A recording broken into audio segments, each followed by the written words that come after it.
Good morning.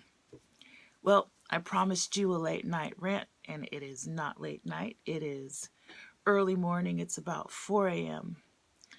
But I'm sharing with you that I have a bone to pick. And that bone has to do with when I call a shelter for a client, excuse me, and I'm looking for space, that sometimes I am told, no, I'm told, we can't give you that information. Now, that is frustrating.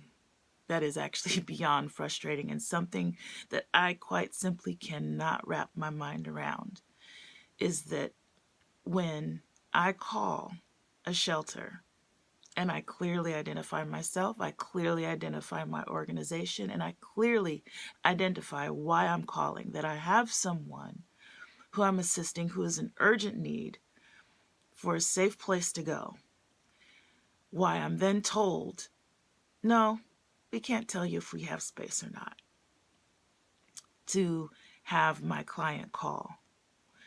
That is the most frustrating thing, because it's not a yes, we have space or no, we have space. It's a have somebody else call and we'll tell them. Now, I put this on both the shelter and the grant maker, or the grant giver, I should say.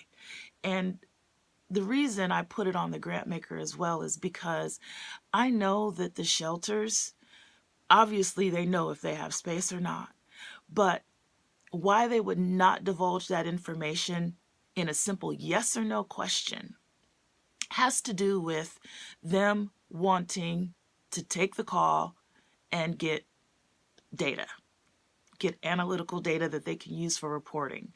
So they could say that this person called at this time from this area who has children or doesn't have children, who's this age, is to collect all this data just to tell them no. Now, if you visited my website and you obviously follow this Facebook page, you'll see that everything that I post is not about domestic violence. And that is because the services that I offer, I determined a long time ago, were going to be based on trauma-informed care, i.e., don't re-traumatize a person who's trying to receive help or looking for help or receiving services from you. Having me call you, or me calling you, and you saying, no, I can't tell you, have your client call, guess what? That's a form of re-traumatization. That's playing with somebody's emotions. That's getting their hopes and expectations up while they're in crisis. So for me to say, hey, give this organization a call, because they wouldn't tell me if they had space or not, but they want to talk to you first. That's not fair. That's not right. And that's something that needs to change. Yes, I understand that you need to get numbers for your reporting, for your grant givers to say, hey, we received this many calls from this demographic in this year or in this month.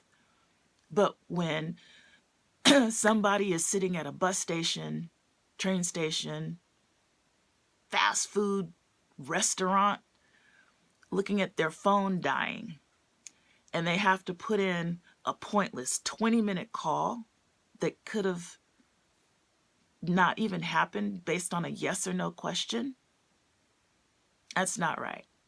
It's not fair to the client. So organizations that are following this, please consider that. And grant makers, don't be so damn desperate for your numbers. We've got work to do. We're trying to help people, and we shouldn't have to waste our time on a 20-minute phone call to hear a no.